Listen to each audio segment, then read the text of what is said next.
Smuggling बंद होगी काफ़ी, फिर स्टार्ट हो जाती है, फिर लोगों के जेबें इसमें भर रही होती है। मजबूर है। पाकिस्तानी डीजल अभी 300 रुपए का पहुंच गया है, 320 रुपए का है।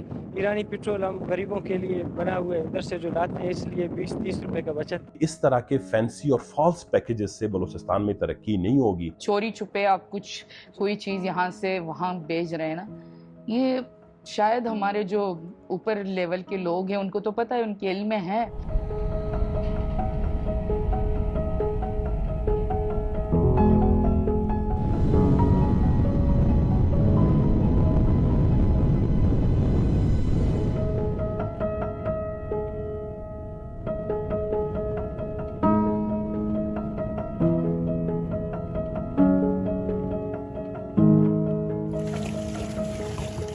ये कहानी है ईरानी सरहद से आने वाले पेट्रोल, डीजल और खाना पकाने के तेल की, और इसे लाने और ले जाने वालों की। इस सामान की आमदोरफ्त को कुछ लोग स्मगलिंग का और कुछ गैर रस्मी मईशत का नाम देते हैं। इस कहानी की शुरुआत बलूचिस्तान के सरहदी इलाके माशकेल से होती है, जहां पर ईरानी सरहद तक जाने का रास्ता सिरे से है ही नहीं। ये वो शाहराह है जो ईरान से मुतसल इलाकों की तरफ लेकर जाती है। इन इलाकों में पानी, बिजली, गैस तो नहीं है, लेकिन ईरानी पेट्रोल की फरावानी है। मैं आपको 3 मुख्तलिफ शहरों में लेकर जाऊंगी, जहां पर मैं आपको ये दिखाऊंगी कि किस तरह से ईरानी सरहदों से सामान पाकिस्तान के अंदर लाया जाता है और किस तरह दीगर पाकिस्तानी शहरों तक पहुंचाया भी जाता है।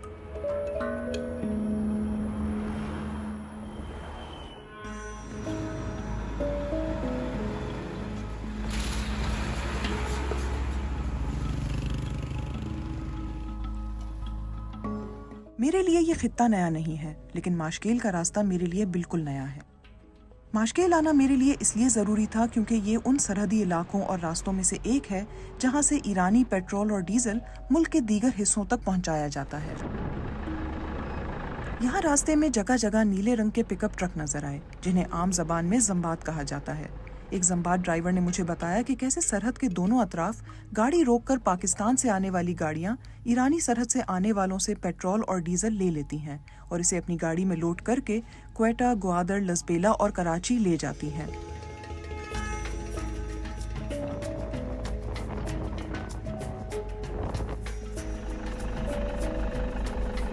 माशकेल के लिए सुबह सवेरे निकलने और 4 घंटे सफर करने के बाद मुझे एक खैमा नजर आया।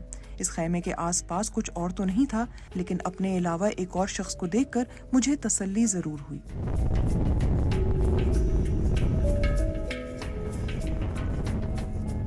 हम लोग सुबह सवेरे निकले थे माशकेल के लिए, और ये रास्ता तमाम तर जो है पूरा का पूरा कच्चा रास्ता है, और यहाँ पर अगर आप एक ट्रैक से भटक गए तो आपके यहाँ घूमने के चांसेस बहुत ज़्यादा हैं। अगर आप मेरे इस तरफ देखें तो यहाँ पर मेरे पीछे आपको ये गाड़ियाँ छोटी छोटी डिंकी जैसी दिख रही होंगी। ये ज़मियात गाड़ियाँ हैं जो सरहद से यानी ईरानी बॉर्डर से इस वक्त यहाँ पर पेट्रोल लेकर आ रहे हैं। जाने का रास्ता भी यही है, आने का रास्ता भी यही है। हमें रास्ते में जो हमारे मकामी गाइड हैं उन्होंने ये बताया कि यहाँ पर 3-4 मुख्तलिफ ट्रैक्स हैं जिसमें पेट्रोल के अलावा यहाँ पर ट्रैफिकिंग और स्मगलिंग दीगर चीज़ों की भी होती रहती है, लेकिन ज़्यादातर ये जो है डीजल और पेट्रोल, जो ईरानी डीजल और पेट्रोल है, उसके लिए इस्तेमाल होता है। माशकेल की मुआशी हालत ये है कि अगर एक रोज़ ईरानी बॉर्डर बंद हो जाए तो घरों में फाके पड़ जाते हैं। पेट्रोल और डीजल पहुंचाने वालों की एक रोज़ की दिहाड़ी मारी जाती है और दूसरे रोज़ बॉर्डर खुलने पर ज़्यादा पैसे कमाने का दबाव बढ़ जाता है।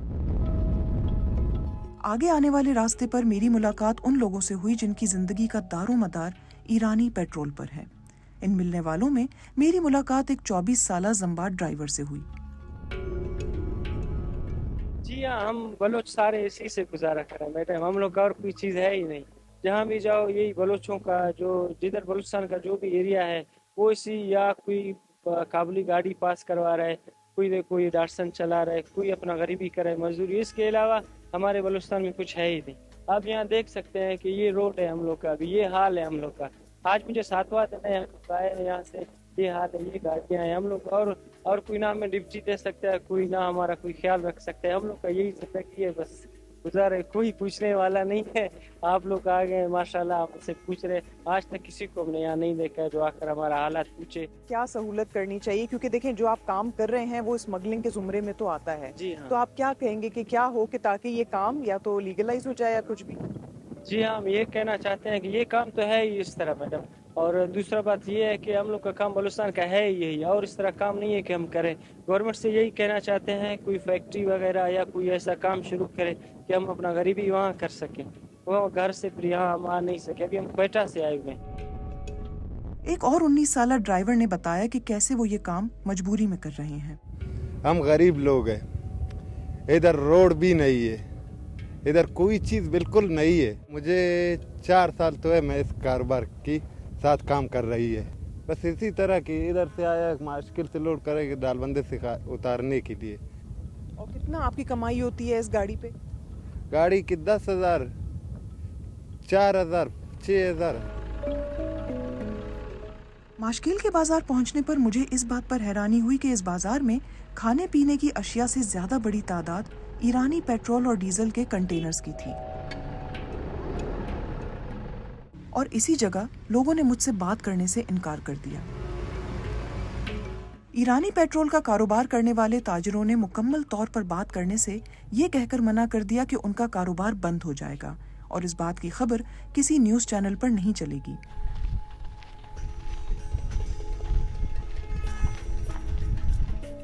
यहाँ पर लोग बहुत ही ओपनली, बहुत ही आराम से अपने कारोबार के बारे में बात नहीं करना चाहते। अब हमने ये डिसाइड किया है कि यहाँ से हम निकलते हुए ये पता लगाएं कि ये पेट्रोल ईरान के सरहद से माशकिल तक तो आ जाता है, लेकिन यहाँ से कहाँ कहाँ जाता है।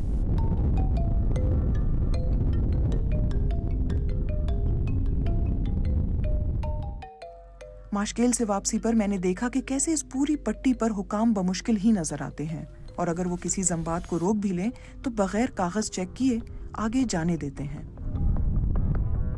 माशकिल से ईरानी सरहद कमोबेश 20 किलोमीटर दूर है। इस सरहद से पेट्रोल और डीजल 3 तरीकों से पाकिस्तान आता है। फ्रंट लाइन पर पेट्रोल ले जाने वाले ड्राइवर्स आते हैं। ये ड्राइवर्स बलूचिस्तान के सरहदी इलाकों से होते हैं और उनकी उम्र की कोई कैद नहीं होती, क्योंकि रास्ते में मुख्तलिफ मकामात पर मैंने कम उम्र लड़कों को भी जंबात चलाते हुए देखा। दूसरे नंबर पर इस पेट्रोल को जमा करने वाले डिपो आते हैं, जहां से इस तेल को पाकिस्तान के मुख्तलिफ मकामात तक पहुंचाया जाता है। और फिर बारी आती है सरहदी इलाकों में जगह जगह बने पेट्रोल स्टेशंस की, जहां पर ये कम कीमत तेल बिकता है। मैं माशकिल से अब 1 घंटे के फासले पर मौजूद हूँ, जहाँ पर मेरे पीछे इस वक्त एक मंडी में काफ़ी ज़्यादा काम हो रहा है। इसको मंडी इसलिए कहा जाता है क्योंकि ईरानी सरहद से आने वाला पेट्रोल या डीजल यहाँ पर आकर जमा होता है और यहाँ पर फिर जो गाड़ियाँ हैं वह उसमें लादा भी जाता है। लादने के बाद यहाँ से कराची, लाहौर, क्वेटा तक ये तकरीबन जितना भी सामान है यहाँ से ले जाया जाता है।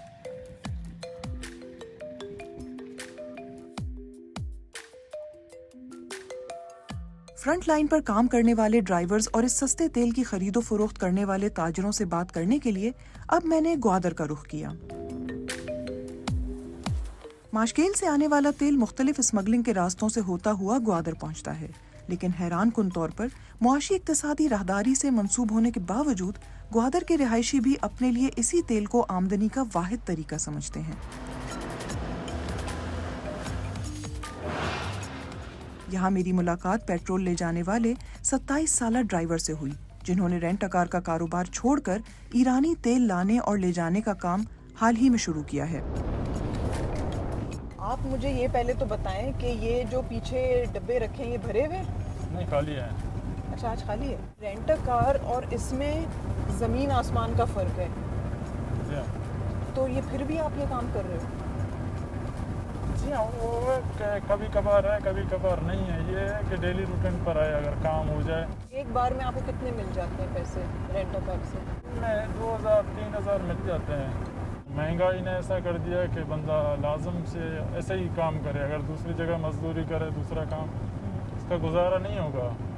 इससे ज़्यादा पैसा वो बेहतर कमा सकते हैं। जैसे क्या आपके जहन में क्या आता है जब आप कहते हैं ना कोई और ज़रिया है मुआशो, तो और क्या जैसे आपको अच्छा लगेगा आपके इलाके में और जैसे काम करना हो? हमारे इलाके में ज़्यादातर ये मच्छियों का काम होता है, समुद्री हवाले से। तो वो कभी कभार है, कभी कभार कम पड़ता है, सही। सीज़न पर डिपेंड करता है। आपके बाकी बहन भाई हैं, उनके लिए क्या सोचते हैं, उनको क्या करवाना चाहते हैं कि वो क्या काम करें? वो दूसरे काम करें, अपने लिए पढ़ाई करें और दूसरे काम करें। जैसे कुछ जहन में जैसे होगा? उनको जो मिले, सरकारी मुलाजिम हो या अपना बिजनेस करें। ये बहुत हार्ड काम है, इसके लिए सुबह उठना होगा, इधर उधर भाग दौड़ बहुत है। इसके बाद मैं एक पेट्रोल स्टेशन पहुंची, जहां के मालिक की कहानी भी इन ड्राइवर्स से ज्यादा मुख्तलिफ नहीं थी। अभी कोई भी ऑप्शन नहीं है, नौकरियां तो नहीं है यहाँ पर।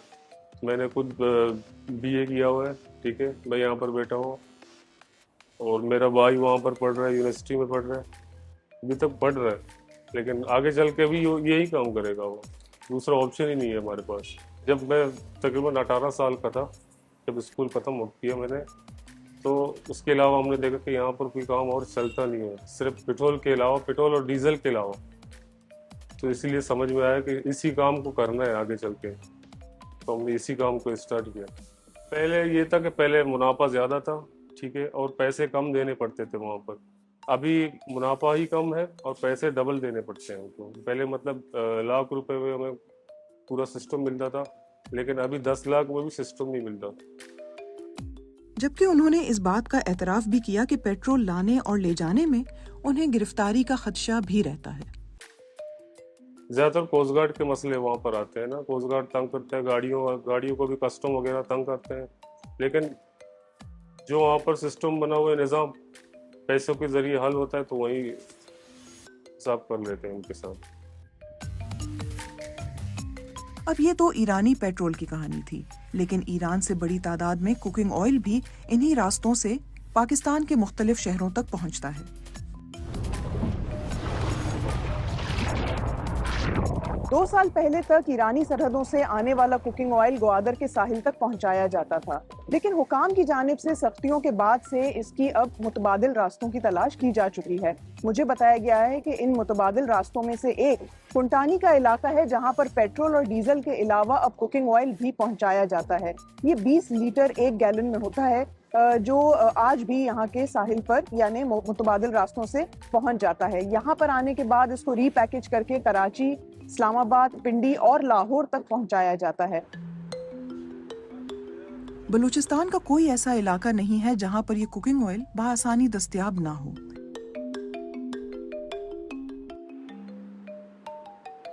खाना पकाने के इस तेल का इस्तेमाल ग्वादर की रिहायशी जैतून अब्दुल्ला भी करती हैं। क्योंकि हमारे पास ऑप्शन एक ही मार्केट है, आप वहाँ गरीब बंदा भी जाए, मजदूर भी जाए और जो हाई लेवल का है वो भी जाए, ठीक है ना। आप अगर वहाँ जो आपको मिल रहा है अवेलेबल है वो आप लेते भी हो, यही चीज़ है। अगर नहीं लेते हो तो भूख के मारे मर नहीं सकते हो या ऐसे सो नहीं सकते हो, मजबूरी है हमारे पास। मुझे याद पड़ता है हमारे बचपन में जब कराची से रिश्तेदार आते थे तो स्पेशली हमसे वो कहते थे, डिमांड करते थे कि हमें जो है ना ईरानी चप्पलें दिला दें, ईरानी दुपट्टे दिला दें, ईरानी सर्फ दिला दें। तो डिमांड होती थी, अगर हम कराची जा रहे हैं, किसी से मिलने जा रहे हैं, या तो वो डिमांड करके ईरानी केक लेकर आएँ, इस तरह की चीज़ें लेकर आएँ। और इवन हम रहने जाते थे तो यहाँ से कुकिंग ऑयल, लोबिया के डब्बे वगैरह लेकर जाते थे।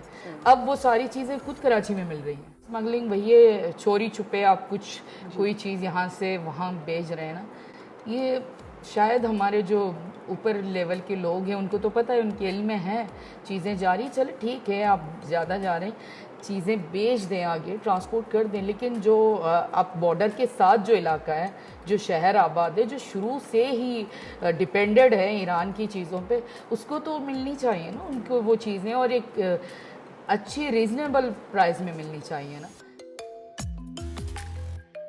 ये कुकिंग ऑयल सिर्फ ग्वादर और बलूचिस्तान तक ही महदूद नहीं, इसको फॉलो करते करते अब मैंने कराची का रुख किया।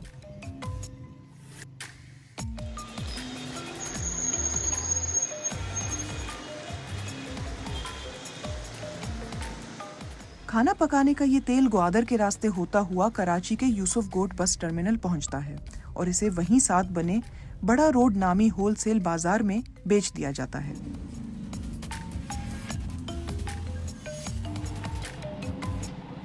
इस जगह को जो बड़ा रोड कहते हैं, यहाँ पर पास में ही टर्मिनल है। यहाँ से ज़्यादातर जो सामान है वो फिर इस मार्केट में आता है। यहाँ पर ये सस्ता बिकता है। यहाँ पर मैंने लोगों से भी बात की है, बहुत से लोग ज़रा कतरा भी रहे हैं बात करने में, नहीं बताना चाहते कि वो टैक्स देते हैं या नहीं देते इसका। लेकिन एक बात तो तय है कि ज़्यादातर लोगों से जो हमने बात की है वो ये कहते हैं कि इस सामान पर किसी तरह की या तो टैक्स लगा दी जाए या फिर इसको लीगल खाते में लाया जाए, जिसकी वजह से उनके ऊपर जो लगी ये पाबंदियां हैं ये किसी हद तक कम हो जाएं।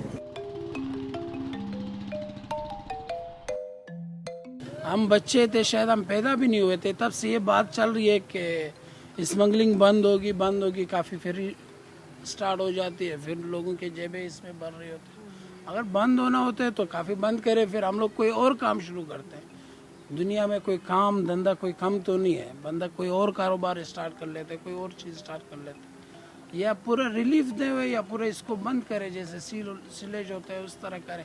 मगर ये तो होना नामुमकिन है, क्योंकि ईरान का तमाम ममालिक के साथ कारोबार ही चलता है स्मगलिंग के ऊपर है, क्योंकि उसके ऊपर पाबंदी है। वो आपको भी पता है, मुझे भी पता है, मुल्क के एक छोटे से बच्चे को पता है कि इस चीज़ में पाबंदी है। अब मेरे जहन में ये सवाल आया कि अगर ईरानी सरहद से सामान कराची पहुंचाया जाता है तो क्या बदले में पाकिस्तान से भी कोई सामान ईरान जाता है? इस सवाल का जवाब जानने के लिए मैंने कराची की मच्छी म्यानी मार्केट का रुख किया, जहां मेरी मुलाकात आशिक अली से हुई। आशिक अली मसाले का कारोबार कर रहे हैं, जो उनकी वालिदा ने आज से 50 साल पहले शुरू किया था। ये कितने साल से हो रहा है? यानी यहाँ से जो सामान आपसे लेकर जाते हैं, कौन लोग होते हैं ज़्यादातर? क्या यही गरीब तक के लोग होते हैं ना, जो छोटे छोटे में होते हैं, कबीले वाले, वो आते हैं अपनी अपनी रोजी रोटी कमाने के लिए, वो ले जाता है। और आपने कहा कितना लेके जाते हैं? वो अलग अलग, तो कोई 10 किलो ले जाते हैं, कोई 5 किलो ले जाते हैं, कोई 50 किलो ले जाते हैं, इस हिसाब क्वान्टिटी के हिसाब से ले जाते हैं। मच्छी म्यानी में इसके अलावा, यानी ये जो सामान है ना, मसाले वगैरह, इसके अलावा कुछ ईरान जाता है? बहुत से जाते हैं, बेडशीट वगैरह भी जाती हैं, बहुत से ज्वेलरीज वगैरह है, कपड़े हैं, यहाँ से ले जाते हैं। अब तक मैंने जितने भी लोगों से बात की, उसमें एक बात वाज़ेह तौर पर सामने आई कि सरहद के आर पार इस सामान की आमदोरफ्त एक जरूरत के तहत की जा रही है। ईरान पर पाबंदियों की वजह से वहां से एक्सपोर्ट करना मुश्किल है, जबकि महंगाई की वजह से पाकिस्तान सामान मंगवाना चाहता है और ऐसे में ईरानी सामान सरहद से बासानी मिल जाता है। इसी रिपोर्ट पर काम करने के दौरान पाकिस्तान के वजीर आजम शहबाज शरीफ और ईरानी सदर ने केच की सरहद पर मंद पेशीन बॉर्डर मार्केट का इफ्तिताह किया। मंद पाकिस्तानी बलोचिस्तान का हिस्सा है और पेशीन ईरानी सूबे सीस्तान और बलोचिस्तान का। इस मार्केट पर पहली बार 2009 में बात की गई थी, जिसके बाद ये प्रोजेक्ट तकरीबन पस मंजर में ही रहा। हालिया दिनों में ईरान और सऊदी अरब के ताल्लुकात में बेहतरी आना भी काबिल गौर पेशरफ्त थी, खास तौर से जब खुद पाकिस्तान के दफ्तर खारजा के साबिक तर्जुमान पहले कह चुके हैं कि जब तक ईरान और सऊदी अरब के ताल्लुकात कशीदा रहेंगे, तब तक पाकिस्तान ईरानी सरहद से आने वाले सामान को कानूनी शक्ल नहीं दे सकेगा।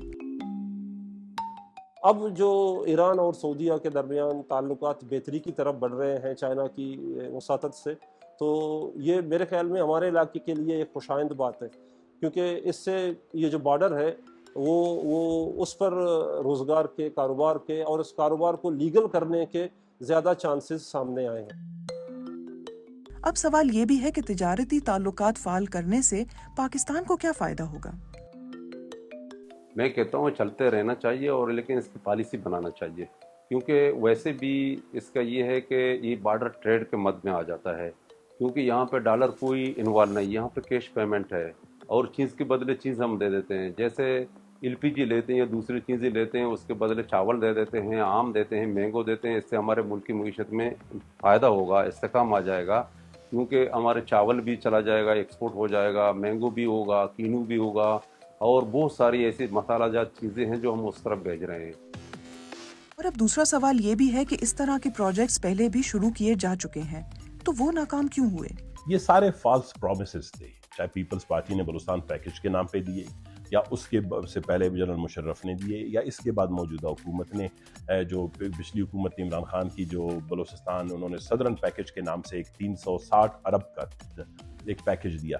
हमने उस पर लिखा और हमने उसको तफसील पे उस पर बात भी की कि इस तरह के फैंसी और फॉल्स पैकेजेस से बलूचिस्तान में तरक्की नहीं होगी। तो ह्यूमन जो लिविंग कॉस्ट है बलूचिस्तान के अंदर वो बहुत आई है। लेकिन अगर आप टैक्स रिजीम इस तरह बनाएंगे कि आप कहें कि जी नहीं, मैंने वो जो टैक्स रिजीम इस्लामाबाद में इंट्रोड्यूस करवाया है उसी तरह के टैक्स जो हम यहाँ पे लागू करेंगे, फिर स्मगलिंग को फरोग मिलेगा। बलूचिस्तान में आपको 2-3 ट्रेड कॉरिडोर्स बनाने चाहिए, यानी ईरान के साथ हमारा एक ट्रेड कॉरिडोर हो और उसके अंदर आपने फिर बहुत ही जो है सेलेक्टिव लोगों को, जो इस लोगों के यहाँ के लोग बेनिफिट ले सकें उससे, आपने उनके लिए एक रजीम बनाना होगा। इन प्रोजेक्ट्स को हतमी शक्ल दी जा सकेगी या नहीं, ये बात की बात है, लेकिन इस वक्त आम आवाम के लिए एक बहुत बड़ा मसला बढ़ती महंगाई का हल ढूंढने से जुड़ा है और बहुत से लोग इस महंगाई का हल सस्ते ईरानी सामान को समझते हैं। इसी सफर पर अब मेरा आखिरी स्टॉप ईरानी सरहद से बहुत दूर रावलपिंडी का ये बाजोड़ प्लाजा है, जहाँ पर ईरानी सामान थोक के भाव मिलता है।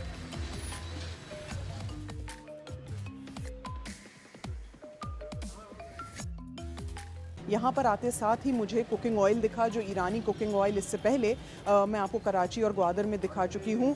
यहाँ पर आकर मुझे ये बताया गया कि ये होलसेल की सबसे बड़ी मार्केट है यहाँ पर, और ये एक वाहिद नहीं है, इसके अलावा यहाँ पर ननकारी बाज़ार भी है और पान गली भी है। यहाँ पर मुझे बताया गया कि ईरानी कुकिंग ऑयल के अलावा, यानी खाना पकाने के तेल के अलावा, यहाँ पर टॉफ़ी, चॉकलेट और बहुत सी और भी चीज़ें मिलती हैं। और यहाँ पर ज़्यादातर उन लोगों का आना होता है जो माहाना 10 या 12 हज़ार तक की ही शॉपिंग कर सकते हैं। यहाँ के दुकानदारों से बात करने पर पता चला कि उनके मसाइल भी बाकी शहरों के अवाम से मिलते जुलते हैं। ये नॉन कस्टम पेड सामान है, इस हवाले से कोई प्रॉब्लम होता है यहाँ पे? जी, ये पिछले दिनों भी हुआ, कस्टम वाले अक्सर तंग करते रहते हैं। हालांकि इनका काम तो नहीं बनता इधर बॉर्डर से, अगर इन्होंने ज़्यादा ही करना है तो बॉर्डर से आप करो, फिर माल भी नहीं आए। इधर गरीबों क्या तंग करना है, 100 गरीबों का कारोबार चलता है, और भी उनके साथ जो काम करते हैं सेलमैन बेचारे, उनके भी काम ख़राब हो जाते हैं। और लोग लेते हैं आपसे आके सामान? जी लेते हैं हमारे पास, ये रोज़ आते हैं, मतलब कस्टमर काम ठीक है माशाल्लाह आते हैं हमारे से दूर दूर के, कश्मीर के इलाके, एबटाबाद, मनसेरा, पंजाब की साइड इलाके सारे, और यहाँ लोकल भी होते हैं, पिंडी साइड एरिया में सेलमैन आते हैं ज़्यादातर। हुकूमतें पहले भी वादे करती रही हैं और अब भी कर रही हैं। इस पूरे सफर में एक बात जो वाज़ेह तौर पर सामने आई वो ये थी कि एक मुस्तकिल जरिया मुआश ना होने और महंगाई की वजह से इस सामान की डिमांड रहेगी और लोग मुतबादिल रास्तों का इंतखाब करते रहेंगे।